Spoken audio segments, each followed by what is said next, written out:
एक समय की बात है, एक बहुत बड़ा साम्राज्य था। उसका राजा, जिसका नाम सिद्धार्थ नहीं था, लेकिन जिसकी पीड़ा वैसी ही थी, सब कुछ पा चुका था।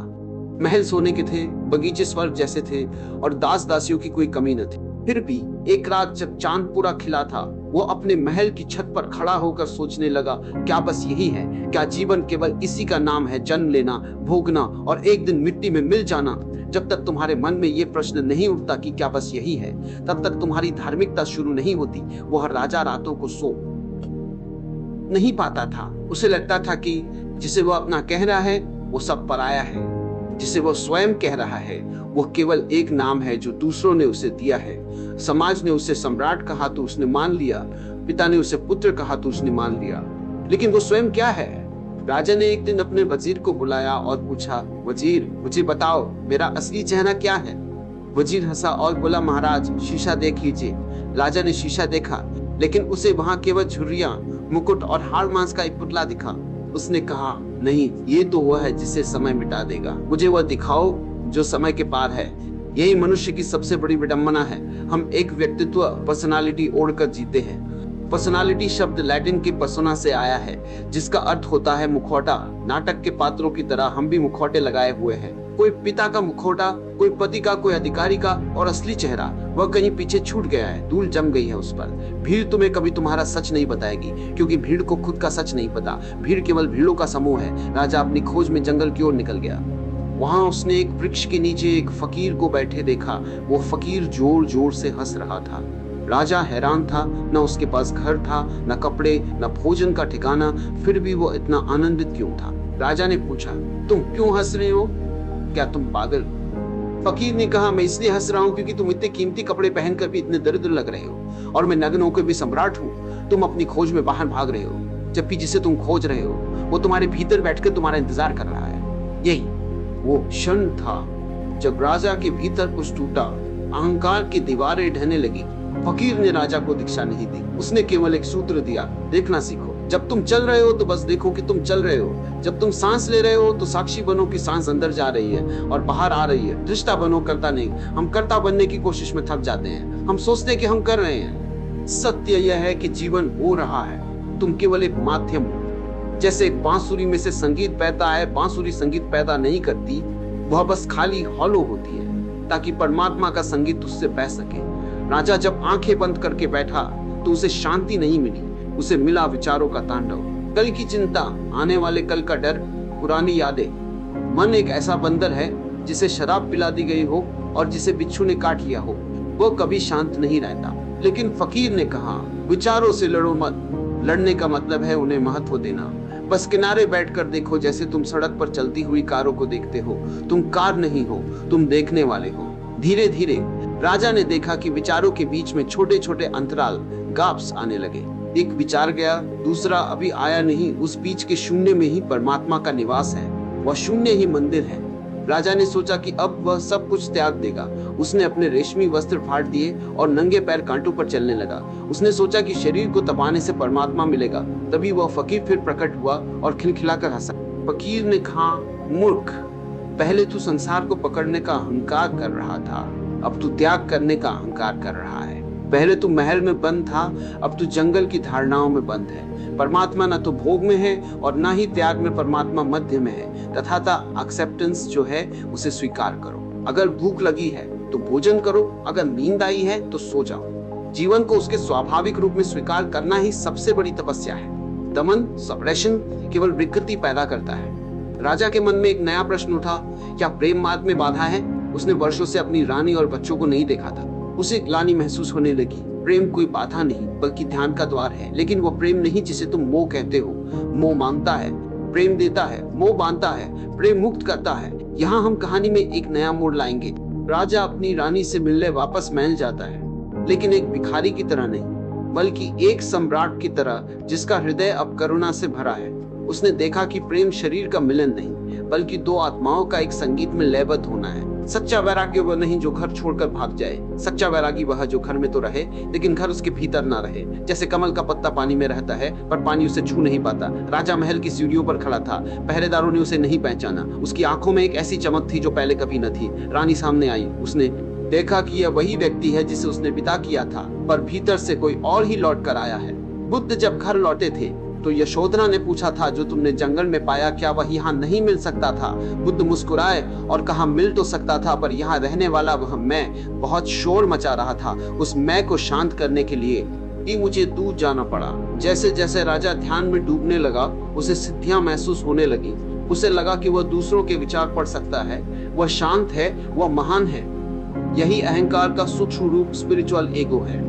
ओशो चेतावनी देते हैं, संसार का अहंकार तो साधारण है, उसे पहचानना आसान है, लेकिन अध्यात्म का अहंकार बहुत खतरनाक है। मैं ज्ञानी हूँ, मैं ध्यानी हूँ, यह मैं पहले वाले मैं से भी ज्यादा सख्त है। फकीर ने राजा को फिर चेताया, जब तक मैं है तब तक वो परमात्मा नहीं हो सकता। जहाँ तुम खत्म होते वो वहीं से उसकी शुरुआत होती है। राजा ने फकीर से पूछा, मेरे भीतर अभी भी कामनाएं उठती है, मैं जितना उन्हें दबाता हूँ वे उतनी ही बलवती होकर लौटती है। क्या काम वासना शत्रु है? फकीर जोर से हंसा और बोला, काम वासना शत्रु नहीं, बल्कि वो कच्चा माल है जिससे समाधि का सोना बनता है। तुम कीचड़ से घृणा क्यों करते हो? क्या तुम्हें पता नहीं कि कमल कीचड़ से ही खिलता है? यदि कीचड़ न हो तो कमल कभी पैदा न होगा। ऊर्जा एक ही है। जब वो नीचे की ओर बहती है तो काम सेक्स कहलाती है। जब वही ऊर्जा ऊपर के केंद्रों सहस्रार की ओर उठती है तो प्रार्थना और समाधि बन जाती है। वासना को दबाओ मत, उसे होश अवेयरनेस से भरो। जब तुम अपनी वासना के प्रति पूरी तरह सचेत हो जाते हो तो वह प्रकाश में बदल जाती है। एक दिन राजा ने एक अर्थी को जाते देखा। उसने देखा कि लोग रो रहे थे। उसने फकीर से पूछा, क्या मृत्यु अंत है? फकीर ने उत्तर दिया, मृत्यु केवल एक वस्त्र बदलने जैसी है, लेकिन जो लोग जीते जी नहीं मरे वे कभी नहीं जान पाएंगे कि मृत्यु क्या है।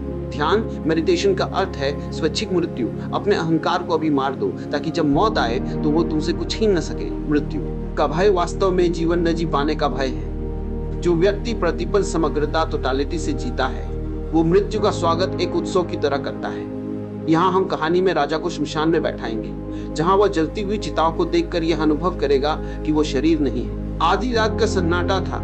राजा शमशान की राख पर बैठा था। चारों ओर सन्नाटा था, केवल कभी कभी सियार के रोने की आवाज आती थी। उसने अपनी देह को देखा। ये हाथ, ये पैर, ये हृदय की धड़कन सब एक दिन इसी मिट्टी में मिल जाएंगे। तभी उसके भीतर एक बिजली सी कौंधी। यदि सब कुछ मिट जाएगा तो वो कौन है जो इस मिटने को देख रहा है? वो जो देख रहा है वही शाश्वत है। वो जो देख रहा है उसका न जन्म है न मृत्यु। ओशो के शब्द उसके कानों में गूंजने लगे। तुम एक लहर नहीं हो, तुम पूरा सागर हो जो थोड़ी देर के लिए लहर की शक्ल में दिखाई दे रहे हो। लहर मिटती है, सागर कभी नहीं मरता। राजा ने पहली बार चैन की सांस ली। अब उसे मौत का डर न विषय दोस्तों के काम करना।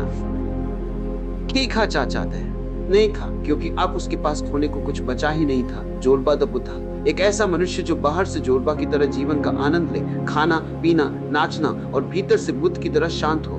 राजा ने अब अपनी साधना को गंभीर नहीं रहने दिया। वो नाचने लगा, वो गाता था, वो मिट्टी में खेलता था। लोगों ने कहा, ये कैसा साधु है? साधु को तो उदास और गंभीर होना चाहिए। फकीर ने कहा, गंभीरता एक बीमारी है। परमात्मा कोई न्यायाधीश नहीं है जो तुम्हें दंड देने बैठा है। परमात्मा एक नर्तक है। ये सारा अस्तित्व एक नृत्य लीला है। यदि तुम नाच नहीं सकते तो तुम प्रार्थना नहीं कर सकते। रूपांतरित हुई। राजा के भीतर एक नया मौन उतरा। यह वह मौन नहीं था जो शब्दों के अनुपस्थिति से पैदा होता है, बल्कि वह मौन था जो संगीत की तरह भरपूर था। बिना किसी चोट के जो संगीत बज रहा है। राजा ने सुना कि पत्तों के गिरने में, हवा के चलने में और अपनी ही धड़कन में एक ही ओकार गूंज रहा है। राजा अब शून्य के कगार पर खड़ा था। उसने संसार छोड़ा, फिर उसने सन्यास का अहंकार छोड़ा, उसने शास्त्र छोड़े और अब उसने खोज भी छोड़ दी थी। सत्य तब नहीं मिलता जब तुम उसे खोजते हो, सत्य तब मिलता है जब खोजने वाला मिट जाता है। राजा एक वृक्ष के नीचे बैठ गया। उसने तय किया कि अब वो कहीं नहीं जाएगा। न कुछ पाने की इच्छा, न कुछ खोने का डर। वह पूरी तरह अकर्म नॉन डूइंग की स्थिति में था। उसी रात जब चांद अपने पूरे शबाब पर था, एक चमत्कार घटा। जैसे ही उसने पाने की आखिरी कोशिश छोड़ी, वो सब कुछ उसके भीतर उमड़ पड़ा जिसे वो जन्मों जन्मों से बाहर खोज रहा था। अचानक उसे लगा कि उसके शरीर की सीमाएं टूट गई। वह अब केवल उस देह में बंद नहीं था।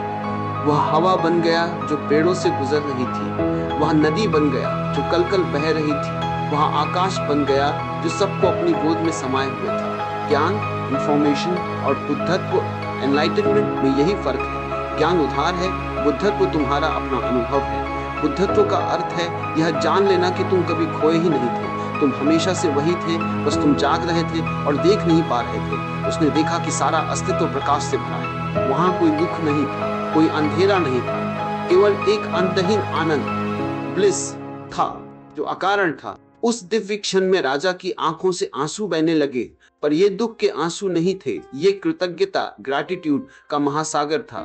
उसने देखा कि जिसे वह मैं कहता था वो तो एक साबुन के बुलबुले जैसा था जो फूट गया, और जैसे ही बुलबुला फूटा उसके भीतर की हवा बाहर की अनंत हवा से मिल गई। उसने फकीर को याद किया, कहीं नहीं था, फिर भी वह हर जगह था। राजा अब राजा नहीं रहा था, वह बुद्ध हो गया था। पर यह बुद्धत्व कोई उपाधि नहीं थी, यह एक सुगंध थी। ओशो कहते थे, जब फूल खिलता है तो सुगंध अपने आप फैलती है, फूल को निमंत्रण नहीं भेजना पड़ता। राजा का अस्तित्व अब एक निमंत्रण बन गया था। अक्सर लोग सोचते हैं कि बुद्धत्व मिलने के बाद व्यक्ति गुफा में छिप जाता है।